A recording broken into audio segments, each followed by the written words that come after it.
ठीक है, तो पढ़ेंगे हम सेल।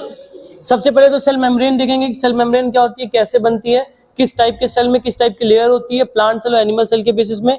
फिर साइटोप्लाज्म सेल के अंदर का कंटेंट जो होता है, सेल के अंदर कंटेंट का मतलब वो पैसे की पूरी सेल हुई।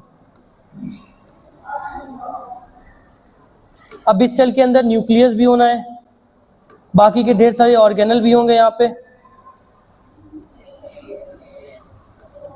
यार ये सब चीजें आप अभी डायग्रामेटिकली देखोगे।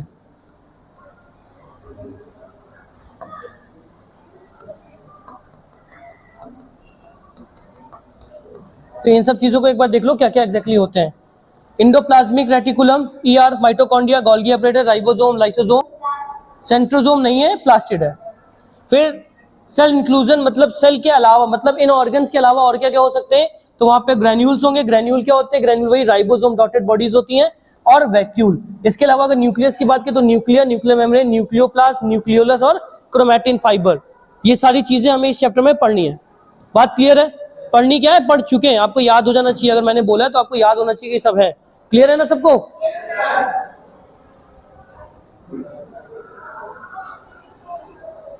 चलो सबसे पहले क्या पढ़ने वाले हैं, प्लाज्मा।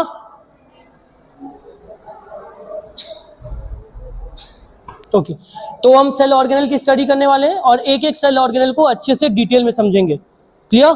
तो आपको बिल्कुल फोकस रहना है क्योंकि बहुत इंपॉर्टेंट सिलेबस हो गई है और बहुत इंपॉर्टेंट क्वेश्चन भी आते हैं। मेजॉरिटी ऑफ क्वेश्चन यहीं से बनेंगे इस चैप्टर के।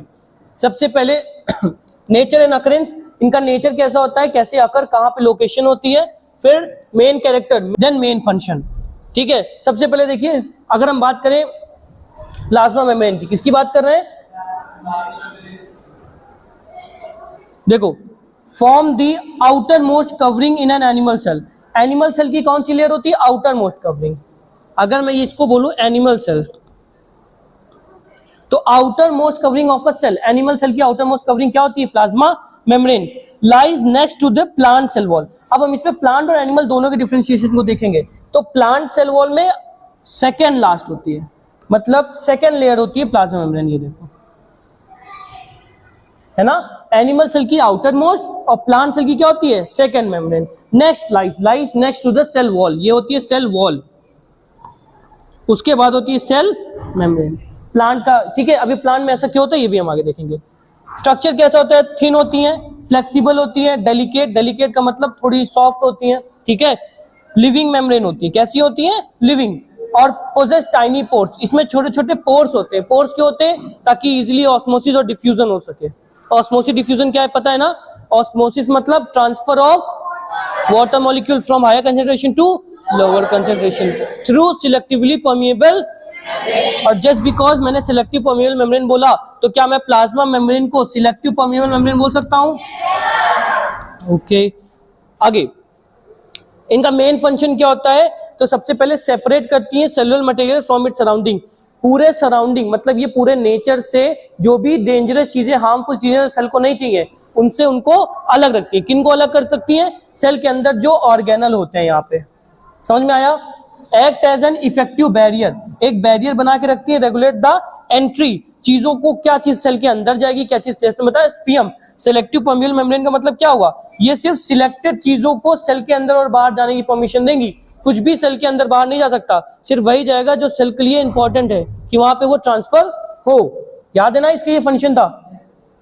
Now maintain shape of the cell in animal cell, और जो एनिमल सेल होती है उसमें शेप मेंटेन करता है। प्लांट में क्यों नहीं करता, क्योंकि प्लांट में आउटर मोस्ट लेयर होती है सेल वॉल, और जस्ट बिकॉज वहां पे वैक्यूल प्रेजेंट होता है तो उसकी शेप कंटिन्यूअसली फ्लक्चुएट होती रहती है। ऐसा नहीं कि फिक्स शेप नहीं, शेप फिक्स होती है, बट शेप में इंक्रीज और डिक्रीज होता रहता है। समझ में आया? ओके, सेल मेम्ब्रेन क्लियर है। नेक्स्ट ऑर्गेनल देखिए, सेल वॉल। सेल वॉल की बात करेंगे, cell wall in plant cell only. Cell wall कहां पे होती है, मोस्ट इंपोर्टेंट टर्म, क्या एनिमल सेल में होती है? नहीं, सिर्फ और सिर्फ प्लांट सेल में। ये डिफरेंशिएशन आपको याद रखना है क्योंकि एग्जाम में पूछा जाएगा, differentiate between an animal cell and plant cell. तो ये एक मेजर पॉइंट बनता है कि एनिमल सेल में सेल वॉल एब्सेंट होती है और प्लांट सेल में सेल वॉल प्रेजेंट होती है। ये नॉन लिविंग होती है। सबसे पहली बात, रिजिड, रिजिड का मतलब होता है फिक्स शेप होना। प्रोटेक्टिव कवरिंग है, situated just outside the plasma membrane. Plasma membrane के जस्ट आउटसाइड, मतलब अगर मैं इसे प्लाज्मा मेम्ब्रेन बोल रहा हूं तो जस्ट इसके आउटसाइड क्या है, ये cell wall. Clear? Mainly composed of cellulose, और किससे मिलकर के बनी होती है, सेलुलोज से। गिव रिजिडिटी, रिजिडिटी का मतलब क्या होता है, फिक्स शेप देना ऑफ प्लांट सेल।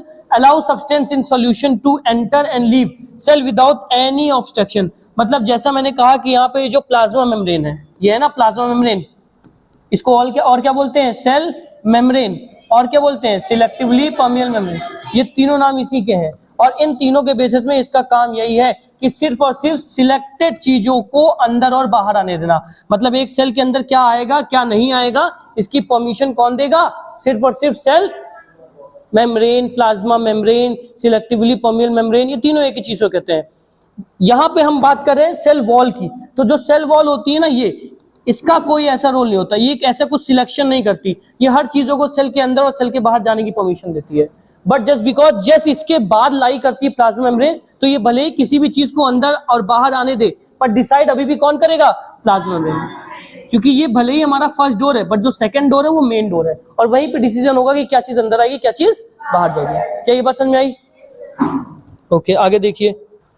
नेक्स्ट हमारा ऑर्गेनल है साइटोप्लाज्म। साइटोप्लाज्म बहुत इंपॉर्टेंट होता है और बहुत ज्यादा इंपॉर्टेंट रोल प्ले करता है सेल को, उसको सारे ऑर्गेनल्स को उनकी प्लेस पे रखने के लिए।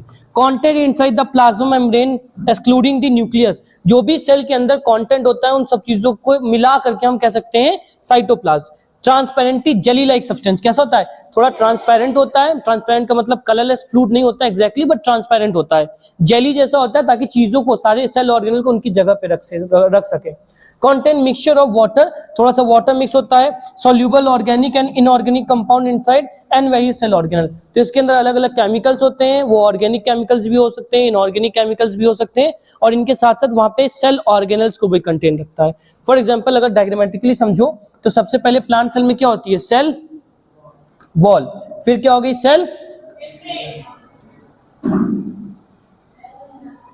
उसके बाद अंदर के जो भी कंटेंट हमारे पास बचा है वो क्या है, साइटोप्लाज्म। समझ में आया? और इसी साइटोप्लाज्म के अंदर क्या होते हैं, सारे ऑर्गेनल, फिर वो भले ही माइटोकॉन्ड्रिया हो या न्यूक्लियस हो, हर एक चीज इसी के अंदर होती है। क्लियर? हाँ, सारे ऑर्गेनल आ जाएंगे इसमें। Different organelles contain in it a form of different function, इसके अंदर जो भी ऑर्गेनल होते हैं वो अपने अलग अलग फंक्शन करते हैं। Central of all metabolic activity, और ये क्या होता है, centre for the all metabolic activity का मतलब होता है सेल के अंदर होने वाली all type of chemical reaction. Metabolic क्या होता है, एनाबॉलिक एक रिएक्शन होती है, एक कैटाबॉलिक रिएक्शन होती है, तो इन्हीं एनाबॉलिक कैटाबॉलिक को हम बोलते हैं मेटाबॉलिक रिएक्शन। मतलब सेल के अंदर कोई भी केमिकल रिएक्शन हो रही है, किसी भी टाइप की केमिकल रिएक्शन हो रही है, for example mitochondria energy form कर रहा है, राइबोसोम न्यूक्लियोलस के अंदर से रिलीज हो रहा है, ठीक है, या डीएनए से आरएनए बनने की जो पूरी प्रोसेस हो रही है, या डीएनए का ट्रांसफर हो रहा है, राइट, थ्रेड लाइक स्ट्रक्चर होता है ना जेनेटिक मटेरियल, उसका ट्रांसफर होता है रॉड लाइक स्ट्रक्चर क्रोमोसोम में, तो ये सारी की सारी चीजें कहाँ होती हैं, एक साइटोप्लाज्म के अंदर। समझ में आया भाई? हर चीज सेल के अंदर हो रही है कि नहीं? तो अगर हर चीज सेल के अंदर हो रही है तो सीधी सी बात है कहाँ होगी, साइटोप्लाज्म में ही तो होगी, इजंट इट? नहीं आ रहा है क्या समझ में ये कॉन्सेप्ट? नेक्स्ट हमारा इंडोप्लाज्मिक रेटिकुलम। इंडोप्लाज्मिक रेटिकुलम की बात करें तो सबसे पहले क्या होता है, इसको और क्या बोलते हैं हम, ईआर। क्या बोलते हैं? देखिए यार, irregular network of tube double membrane, मतलब सेल के अंदर जो भी पर्टिकुलर ट्यूबुलर लाइक स्ट्रक्चर होता है, डबल मेम्ब्रेन ऑर्गेनल होता है, कंटेन क्या करता है, contain with the plasma membrane on the outside of the nucleus membrane on inside, may be smooth और आरियर। मतलब यहाँ पे क्या होता है, फॉर एग्जाम्पल मैं फिर से सेल ड्रॉ करता हूँ, ये हो गई हमारी सेल वॉल, इसके अंदर क्या हो गया, प्लाज्मा मेम्ब्रेन। अच्छा, अगर मैं सिर्फ ये ड्रॉ कर दूं तो ये कौन सी सेल हो जाएगी, एनिमल सेल, राइट। मैंने बताया कि जो ईआर होता है यहाँ पे कह रहा है contain with the plasma membrane on the outer and the nuclear membrane. For example अगर मैं यहाँ पे ड्रॉ करूं इसको तो ऐसे कुछ ड्रॉ होगा, यहां से शुरू होगा और ये ऐसे मूव करते हुए न्यूक्लियस से outer side of the cell से कनेक्ट करेगा। क्या हो रहा है, देखो ये ऐसे ट्यूब लाइक स्ट्रक्चर बना हुआ है, राइट, है ना। तो ये जो ट्यूब लाइक स्ट्रक्चर है ये आपका न्यूक्लियस से कनेक्टेड होता है, यहाँ पे न्यूक्लियस होगा उससे कनेक्टेड है, और न्यूक्लियस के साथ साथ ये all the way cell membrane cell wall तक भी जाता है, ठीक है। ये क्यों करता है ऐसा? ये एक नेटवर्क, एक फ्रेमवर्क बनाता है ताकि सेल के अंदर सारी चीजें इजीली ट्रांसफर हो सके। समझ में आया? थ्योरी एक बार रीड करेंगे तो चीजें और क्लियर हो जाएंगी। देखो, contains with the plasma membrane on the outer side of the nucleus membrane and contain two the inside. मतलब जैसा मैंने कहा कि ये हो गया सेल, ये न्यूक्लियस, फिर यहाँ पे ऐसे करके फ्रेमवर्क बनाते हुए ये न्यूक्लियस से लेकर के पूरा सेल मेम्ब्रेन तक कनेक्ट होता है। ठीक है, आगे देखिए, दो टाइप के होते हैं, एसईआर और आरईआर। एसईआर आरईआर की अगर हम बात करें तो सिंपल है, यहाँ पे स्ट्रक्चर देखिए,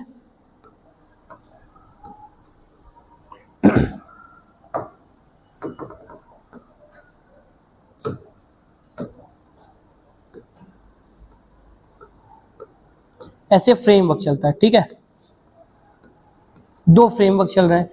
अगर किसी सरफेस के ऊपर, किसकी सरफेस? एंडोप्लाज्मिक की सरफेस के ऊपर ऐसे आके राइबोसोम अटैच हो गए। कौन अटैच हो गया? यहां पे। तो माइक्रोस्कोप में जब आप इसे देखोगे तो ये थोड़ा रफ दिखेगा, तो इसको हम क्या बोलते हैं? Rough endoplasmic reticulum. ठीक है, और जो स्मूथ दिखता है उसको बोलते हैं SER, smooth endoplasmic reticulum. Function देख लीजिए इनके क्या होते हैं। सपोर्ट फ्रेमवर्क बनाता है, नेटवर्क होता है, पूरा फ्रेमवर्क होता है ताकि सेल प्रॉपर्ली स्ट्रेंथन रहे। दूसरा, आरईआर सिंथेसाइज प्रोटीन, जो रफ एंडोप्लाज्मिक रेटिकुलम होता है वो प्रोटीन सिंथेसाइज करता है, while SER secret lipid. SER क्या बनाता है? लिपिड, प्रोटीन और लिपिड। ईआर अगर मैं बोलूं तो क्या क्या फॉर्म करता है? प्रोटीन और लिपिड।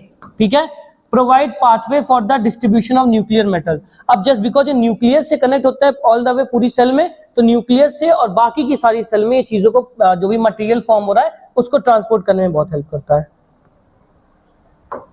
नेक्स्ट ऑर्गेनल क्या है हमारा?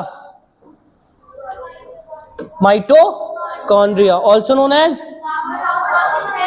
ये हमेशा याद रहेगा। कुछ ऐसा स्ट्रक्चर दिखता है इसका।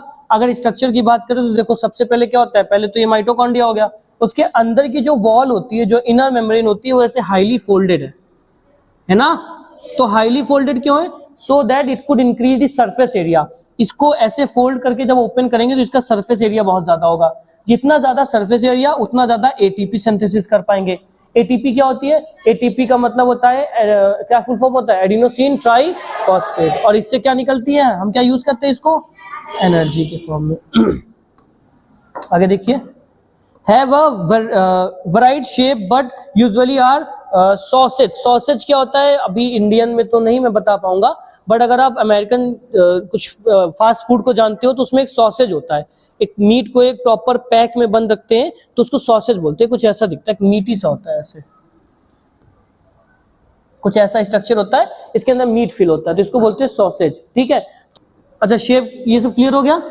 आगे देखो, टाइनी रॉड शेप और spherical organelle, double wall, double layer होती है, इनर वॉल थ्रोन होती है इनटू द फोल्डेड कॉल्ड सिस्ट्रेई। सिस्ट्रेई बोलते हैं जो इनर मेम्ब्रेन फोल्डेड होती है। ये जो पर्टिकुलर सिस्ट्रेई है जो फोल्डेड होता है। Release and store energy, energy release करती है, एनर्जी स्टोर करने का फंक्शन होता है। सिंथेसाइज रेस्पिरेटरी एंजाइम, जो रेस्पिरेटरी एंजाइम होते हैं उनको बनाने का काम करती है। रेस्पिरेटरी एंजाइम क्या होते हैं? एक पर्टिकुलर एंजाइम होते हैं जो रेस्पिरेटरी रिएक्शन को करने में हेल्प करते हैं। रेस्पिरेटरी रिएक्शन क्या होती है? ग्लूकोज का ब्रेक डाउन होता है, C6H12O6। ठीक है, इसको ऑक्सीजन की प्रेजेंस में जब ब्रेक करते हैं तो एटीपी के फॉर्म में एनर्जी निकलती है। क्लियर? तो इस पर्टिकुलर ग्लूकोज को ब्रेक करने के लिए कुछ एंजाइम चाहिए, कुछ केमिकल चाहिए। उन केमिकल को हम एंजाइम बोलते हैं। क्या बोलते हैं? एंजाइम। और ये एंजाइम कहाँ होने चाहिए? माइटोकॉन्ड्रिया में। तो माइटोकॉन्ड्रिया इनको फॉर्म करने का काम करता है, मतलब कुछ डाइजेस्टिव एंजाइम बनाता है। और डाइजेस्टिव एंजाइम क्या करते हैं? ग्लूकोज को तोड़ते हैं, ब्रेक करते हैं, और इससे क्या निकलती है? एटीपी के फॉर्म में एनर्जी। ठीक है, इसीलिए इसको powerhouse of the cell भी कहते हैं। Synthesise energy rich in compound, और ऐसे कंपाउंड को सिंथेसाइज करता है जिसमें क्या होता है? बहुत ज्यादा हाई एनर्जी होती है। क्लियर हो गया? एनर्जी किस फॉर्म में निकलती है? एटीपी के फॉर्म में। चलो आगे आ जाओ। हाँ, स्पेशल टाइप के सेल ऑर्गेनल होते हैं, इनके पास खुद का डीएनए और खुद का आरएनए भी होता है। चलो आगे देखो, Golgi apparatus in animal cell and dictyosome in plant cell. ये थोड़ा सा एक्स्ट्रा है, एनसीईआरटी में गोल्गी एपरेटस से दिया हुआ है, जिसको गोल्गी बॉडी भी बोला गया है कई जगहों पे। मतलब अगर प्लांट में इसको डिक्टायोसोम बोलते हैं, बट फंक्शन गोल्गी एपरेटस जैसे ही होता है। कुछ ऐसा स्ट्रक्चर होता है। देखिए स्टैक एंड और फ्लैटन मेम्ब्रेन, फ्लैटन मेम्ब्रेन का स्टैकी स्ट्रक्चर होता है। Golgi apparatus exit as a extensive network near the nucleus के आसपास एक नेटवर्क टाइप फॉर्म करता है in an animal cell and are freely distributed in plant cell.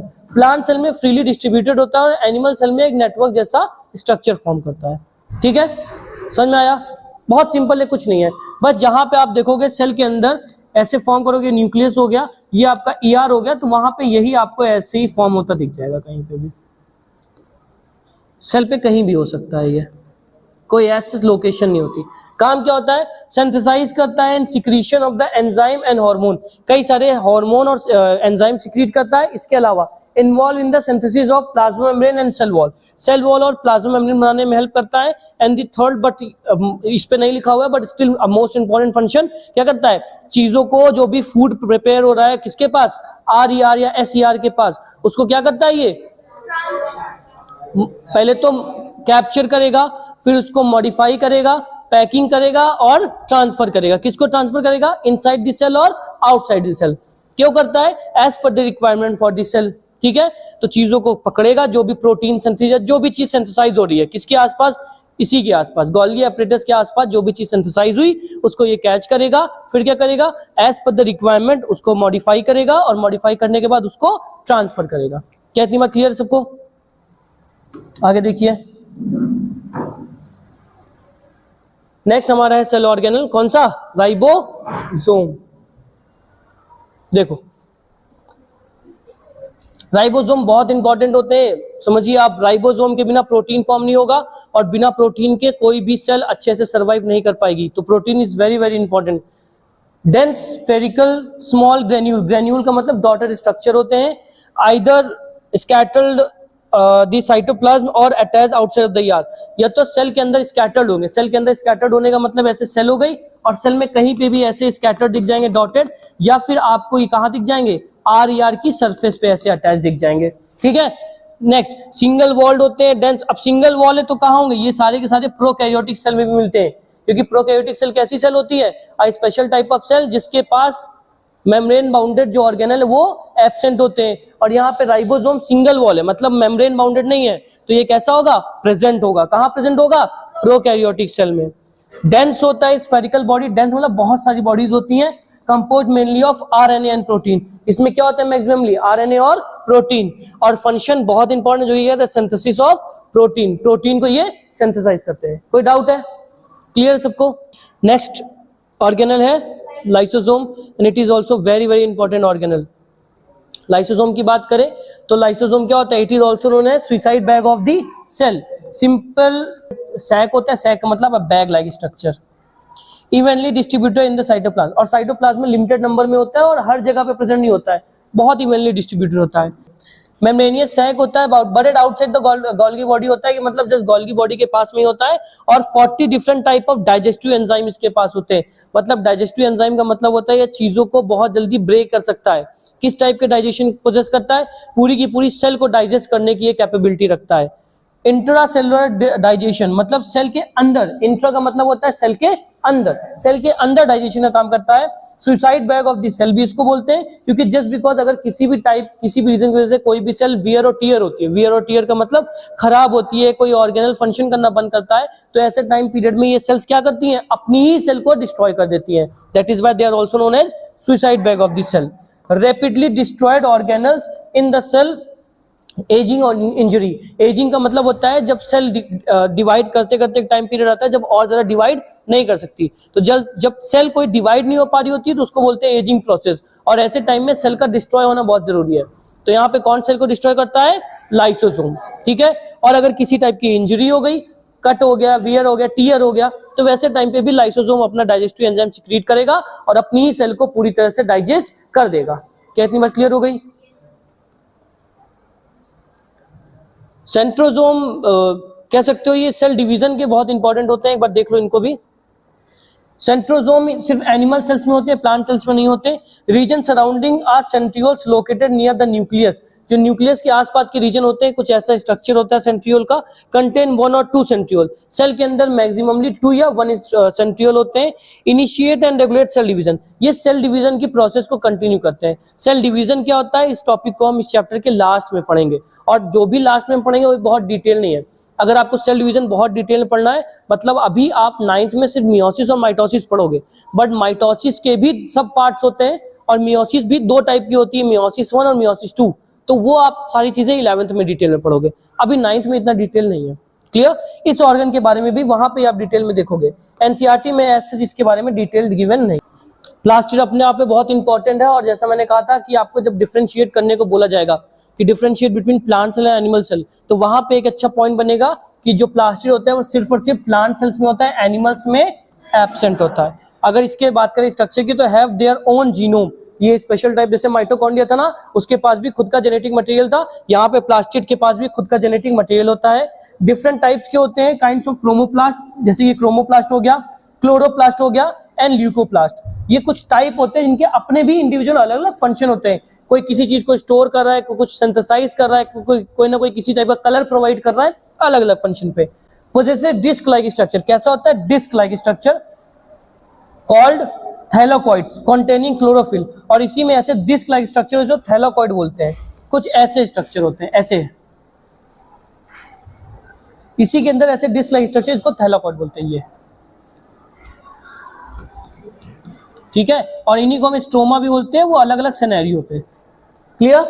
आगे देखिए क्रोमोप्लास्ट, अच्छा ये वही है क्लोरोप्लास्ट जो कि फोटोसिंथेसिस में हेल्प करता है, याद हो आपको, राइट। और यही क्या है, ग्रीन कलर प्रोवाइड करता है। कौन सा कलर?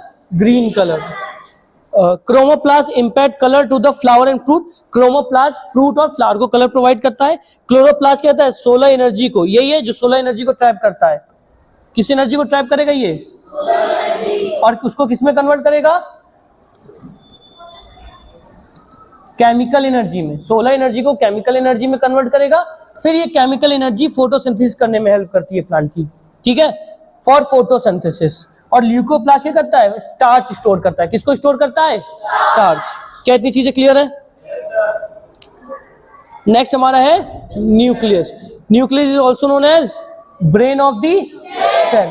सेल के ब्रेन को कहते हैं। लोकेटेड सेंट्रल होता है, स्फेरिकल और कंपाउंड। सेल के सेंटर पे लोकेट होता है। अच्छा, क्या एनिमल और प्लांट दोनों सेल में ये सेंटर पे लोकेट होता है? नहीं, जो प्लांट सेल होती है उसमें एक काइंड ऑफ कॉर्नर पे होता है due to presence of vacuole. क्या इतनी बात क्लियर है? आगे लार्जेस्ट सेल, ये सेल का सबसे बड़ा सेल ऑर्गेनल होता है। किस शेप में होता है? मोस्टली स्फेरिकल एंड डेंस, ठीक है। Nuclear membrane with pores, nuclear की जो मेम्ब्रेन होती है उसमें छोटे छोटे पोर्स होते हैं, ठीक है। ये देखो, ये पूरा न्यूक्लियस, इसमें पोर्स होते हैं, छोटे छोटे पोर्स दिख रहे हैं ना, पोर्स होते हैं। एंटर लीव एंड न्यूक्लियस, जो कि राइबोसोम मूव करने में हेल्प करते हैं। छोटे छोटे राइबोसोम यहां से मूव करते हैं।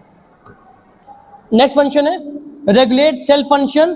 Cell dies in absence of nucleus. अगर न्यूक्लियस नहीं होगा, इट इज वेरी सिंपल, अगर आपका ब्रेन नहीं होगा तो just because absence of brain में जैसे बॉडी डाई हो जाएगी, वैसे ही एक सेल भी डाई हो जाएगी अगर न्यूक्लियस नहीं होगा। Contain chromosome.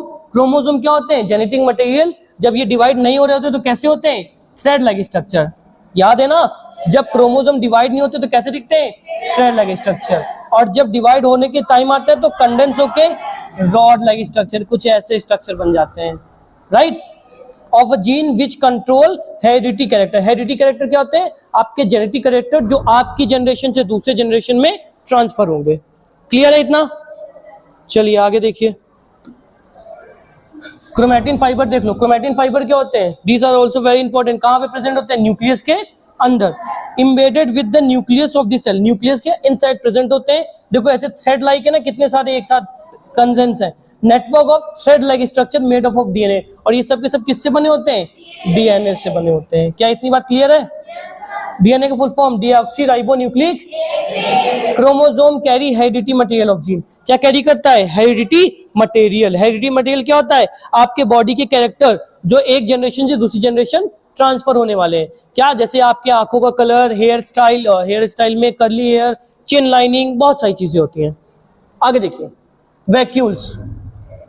ये अच्छा, ये भी इंपॉर्टेंट है कि एनिमल सेल में एब्सेंट होते हैं।